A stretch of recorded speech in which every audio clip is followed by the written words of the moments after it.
Colleen Sten got into a car with a seemingly ordinary married couple. She was wrong. Cameron Hooker took her to the basement, where the nightmare began. The dark box, the torture, the fear of the company, the isolation. He broke her will. For 7 years she lived in captivity, never trying to escape, certain she was being watched.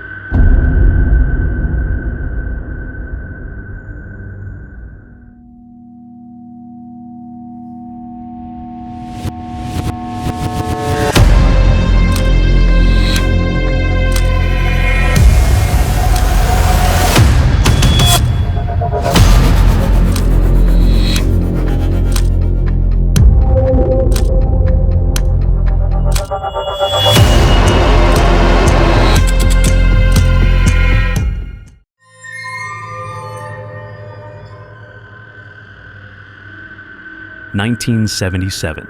Colleen Sten loved hitchhiking. The freedom, the wind in her hair, the endless roads leading to new adventures were her reason to be. She prided herself on her caution, her ability to analyze people before getting in their car. Her cardinal rule of never getting into a car with the first driver she saw had saved her more than once. On that May day, she was on her way to the neighboring state of California. It was nearing the anniversary of her friend's birthday, and Colleen decided to surprise her by arriving unannounced. She had carefully planned the route, from Eugene, Oregon, to Red Bluff, California, a journey of about 550 kilometers. She had done this kind of traveling before, and knew that hitchhiking was a risky but workable way to get where she wanted to go. Standing on the side of the road, she carefully selected a car. Several drivers had already stopped, but Colleen politely declined. She trusted her intuition and preferred older couples or women drivers. Finally, a car pulled up at the curb. Behind the wheel was a young man, next to him, his wife holding an infant in her arms. A married couple, smiling, looking completely harmless. Colleen looked at them and thought they could be trusted. The young parents were hardly a threat. She smiled back and walked to the car. "Where are you going?" the driver asked in a friendly voice. "I'm going to California, toward Red Bluff," Colleen answered, slinging her backpack on her shoulder. "Great, we're heading that way," the woman said. "Get in, we'll give you a ride." Colleen looked at them again, at the baby peacefully napping in its diaper, and nodded. She opened the door, got into the back seat, and slammed the door shut. She was wrong.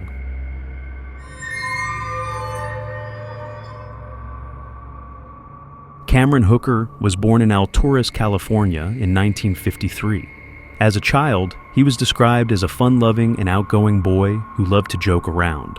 As time went on, however, his jokes became increasingly cruel. His classmates recalled that he enjoyed watching other people's suffering.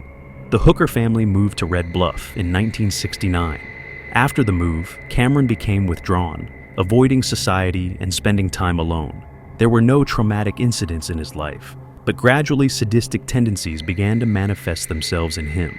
When Cameron met Janice, he was 19 years old, and she was only 15. The teenage girl felt insecure. She was enraptured by the attention of a mature young man. She fell in love with him, describing him as tall, slender, and handsome. However, from the very beginning of their relationship, warning signs manifested themselves. One day, Cameron offered to suspend her from a tree with leather handcuffs. He assured her that he had done it with other girls, and they liked it. Janice had agreed. The experience scared her, but after the ordeal, Cameron was so affectionate and caring that he was able to allay her fears. Thus began their kinky union. In 1975, Cameron and Janice were married. In their relationship increasingly took place sadomasochistic practices: strangulation, beatings, water torture. Once Cameron almost killed his wife, but Janice continued to stay by his side. In 1976, they had a daughter, and most surprisingly, Janice felt happy in this marriage. However, this was not enough for Cameron. He wanted a new victim.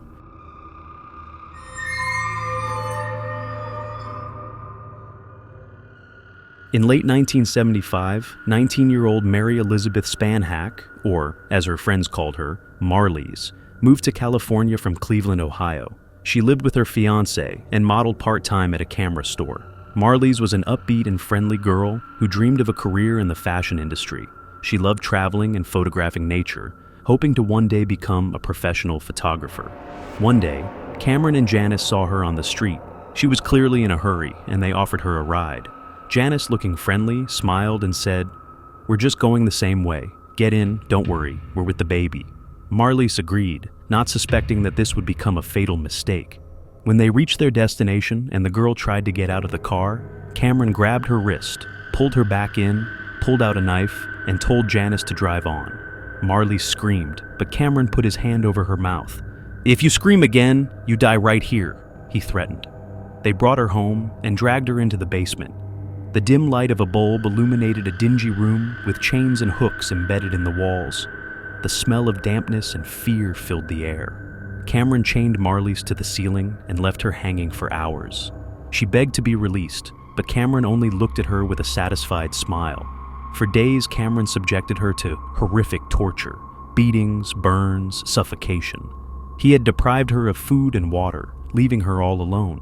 Janice watched without interfering, but her eyes occasionally flashed with something resembling sympathy. Eventually, when Marlies was too weak to resist, Cameron strangled her. After her death, he cold-bloodedly wrapped the body in a plastic bag and buried it with Janice near Lassen Park in Red Bluff. Despite this, Janice stayed with her husband. Moreover, she agreed to make a new sacrifice. She began to convince herself that it was normal, that it was part of their lives, and that she had no choice.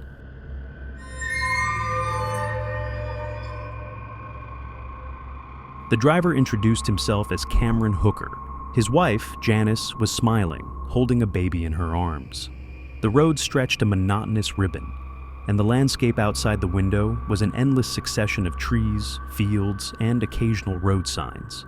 The conversation gradually died away, and there was a tense silence in the car. Colleen began to feel a slight uneasiness. She looked at Janice, who seemed to suspect nothing.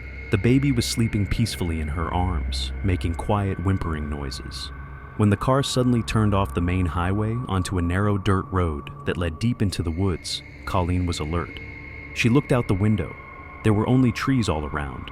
The road was getting more and more bumpy. Something inside her told her it was time to get out, but she didn't know how. "Where are we going?" she asked, trying to keep her voice calm. "We need to stop for a minute," Cameron answered without looking at her.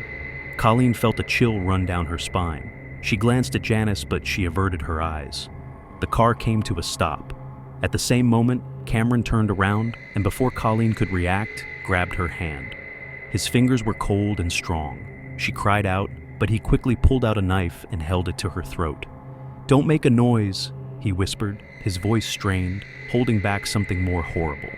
The smell of sweat, metal, and cheap deodorant hit Colleen's nose.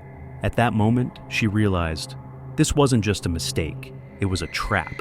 She tried to break free, but Cameron was much stronger. He yanked her sharply toward him, using his other hand to pull a wooden box out from under the seat. He quickly put it over her head. The inside immediately became dark and stuffy. The box was heavy, pressing down on her shoulders, muffling all sound and giving her almost no air. Colleen tried to scream, but the box muffled her voice. She could feel her breathing becoming shallow, her body trembling with fear. All she could hear now were Cameron's muffled footsteps and Janice's distant voice urging him to hurry. And so began her nightmare.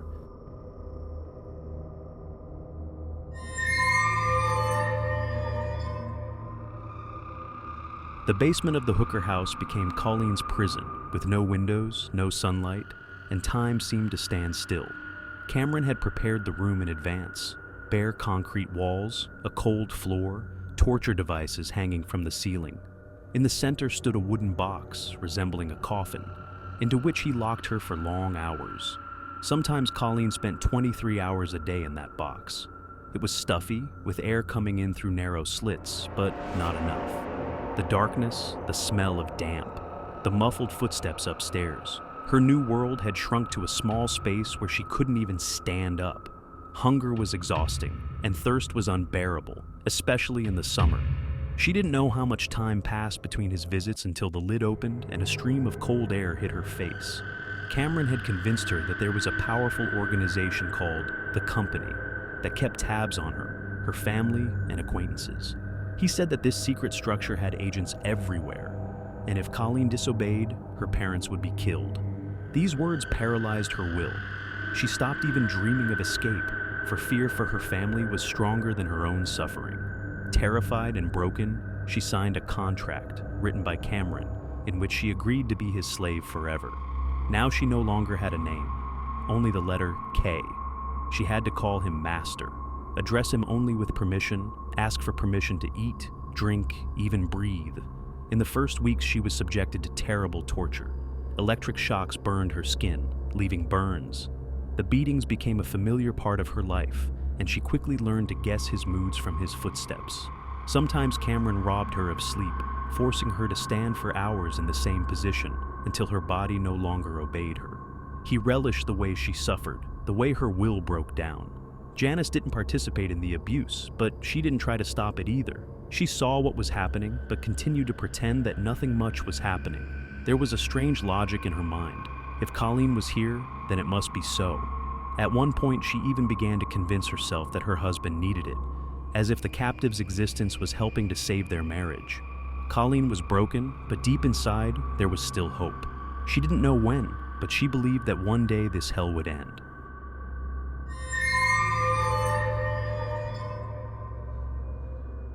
Years passed. Colleen had become so accustomed to life in captivity that she didn't even see her situation as temporary. She existed in constant fear of the company, an organization that Cameron used as a tool of control. He convinced her that her every move was being monitored, that escape would lead to dire consequences for her family. In her mind, this became an undeniable truth, and even when she gained relative freedom, fear remained her jailer. Cameron decided he could allow Colleen more freedom. He began taking her outside, giving her small errands around the house, and even allowed her to get a job at a motel. Neighbors, acquaintances of the Hooker family saw her and didn't suspect anything strange. She seemed quiet, a little withdrawn, but no one would have guessed that every night she returned not to her room, but to a wooden box built under Cameron and Janice's marital bed. When she was first allowed to work, Colleen had a strange feeling. She could walk among people, talk, see the world outside her captivity.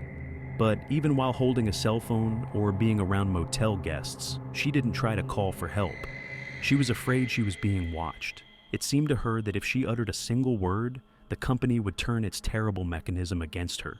The most striking thing was that Cameron let her go home one day. He'd taken her to his parents' house and left her there for 24 hours. It was a moment when she could have run away, told him everything, but she didn't. Her mind was shackled in invisible chains. She truly believed that escape was impossible. Even sitting at the family table, listening to the voices of her loved ones, feeling the warmth of their home, she never uttered a word about her confinement. Colleen's parents didn't know what to think. They saw that their daughter had changed, but wrote it off as religious fanaticism or participation in a cult.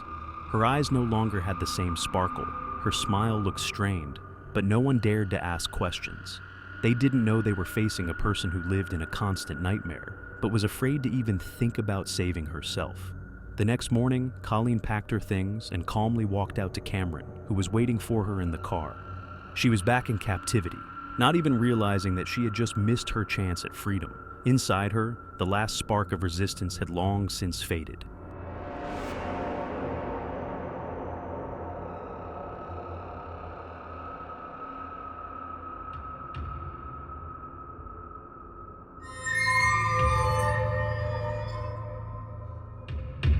For years, Janice had tried not to think about what was happening in her house. She closed her eyes, made excuses, convinced herself it was necessary. But inside her, anxiety was building. Every day she saw Colleen, thin, haggard, listless, and realized that her life had become a living hell. One day when Cameron left for work, Janice picked up a Bible she hadn't opened in a long time. She began to read, and lines she hadn't noticed before now resonated in her heart. Something inside her trembled. She realized she could no longer be a part of this horror, but how to free herself from what had become her life, how to destroy everything she had helped build. She pondered for a long time before she dared to speak to Colleen. It was the evening of 1984. Colleen was sitting on the floor in the corner of the room with her head down. Janice walked over to her and said quietly, "Colleen, I have something important to tell you." The girl didn't even look up. Janice sat down next to her and gently touched her hand. "The company doesn't exist," she whispered. No one is watching you. No one will kill your family if you run away." Colleen shuddered. She turned her head sharply, her gaze darting around as if she were trying to find a catch. "No, it's impossible." Her voice was weak, barely audible. "It's true, Colleen." Janice gripped her hand tighter. "Cameron has been lying to you all this time. You're free. You can leave." Colleen was silent. She stared in front of her, unblinking. The world she'd lived in for 7 long years was crumbling in her mind. Her fear, her submission, her daily terror. Had it all turned out to be a lie? But if it was a lie, if she could have walked away all this time, why hadn't she done it sooner? The next day, Colleen made up her mind. She gathered the few belongings she had and walked to the door. Her heart was pounding frantically. Her hands were trembling. Janice looked at her and nodded as if to encourage her. Colleen stepped over the threshold, took the first step, then the second. Cameron's voice echoed in her head. "If you run, they'll find you. I'll find you." She waited to be stopped, to hear the sound of his footsteps. But no one followed her. No one grabbed her. She stepped out into the street, breathed the air in full, and walked. Just walked. For the first time in 7 years, she was free. Later, sitting on the bus, she called Cameron. Why? Even she couldn't explain it. Maybe it was habit, maybe still the remnants of addiction. He picked up the phone, and she heard his voice. "I'm leaving," she said. Silence, then a sob, and a voice full of self-pity. "Colin, come back." She disconnected the phone. Janice hoped that if Colin left, Cameron would change, that this was his last offense. But she was wrong. One day she went down to the basement and caught him at work. He was creating a new dungeon. He wasn't going to stop. Then she finally decided to tell the truth.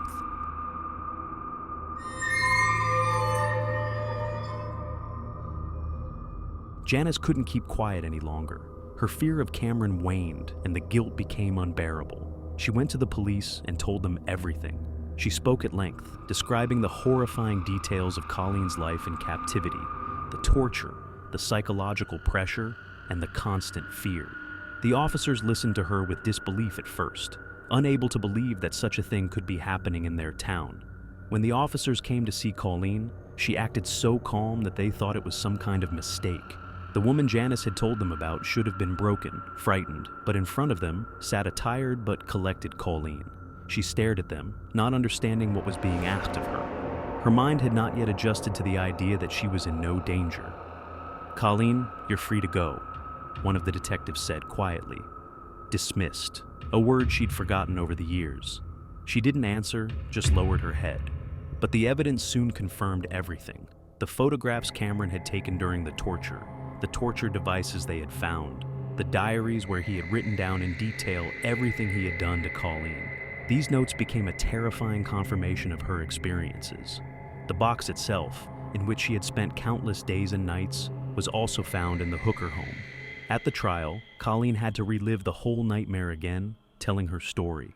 People in the audience cried as they listened to her words. Some jurors couldn't hold back tears as she described her years in confinement, her fear of the company, her humiliation and torture. Cameron Hooker showed no emotion.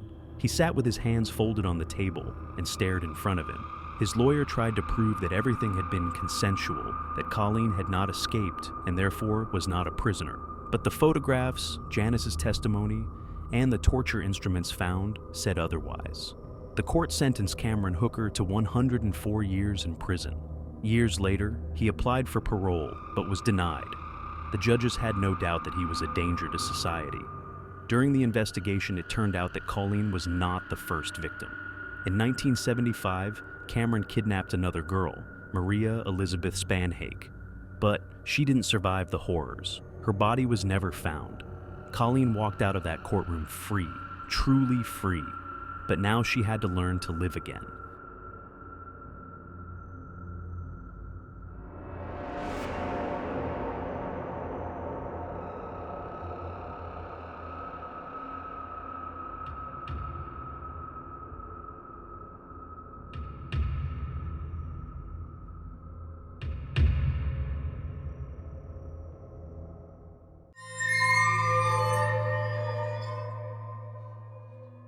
Colleen started a new life, but it was not an easy journey. For the first time after the trial, she felt lost.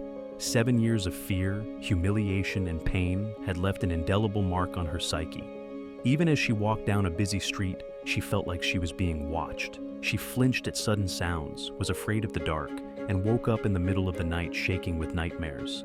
But she was free, and with each passing day, she learned to live again. She went to college, trained as an accountant, and got a job. Her life began to find stability. In time, she got married, had a daughter, and built a house. At first glance, everything seemed normal, but the past wouldn't let her go. Sometimes, sitting in her bedroom, she remembered the nights spent in the wooden box. In the silence, she thought she could hear the sound of the lock opening again. Her heart began to pound frantically, her breath caught.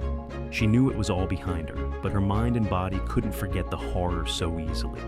Colleen realized that the only way to cope was to help others. She became involved in support programs for victims of abuse. She told her story to women who were afraid to speak up, afraid to leave, afraid to start their lives from scratch. She told them, "You are stronger than you think you are. If I got out, you will get out." She wrote articles, gave interviews, and spoke at conferences to let as many people as possible know that violence should not remain a secret. But her story remains a reminder. Evil can hide behind the most mundane mask. You can never trust blindly. Sometimes an innocent ride can turn into a nightmare. Colleen Sten was able to recover from all her experiences. She found family, friends, and a meaning to life.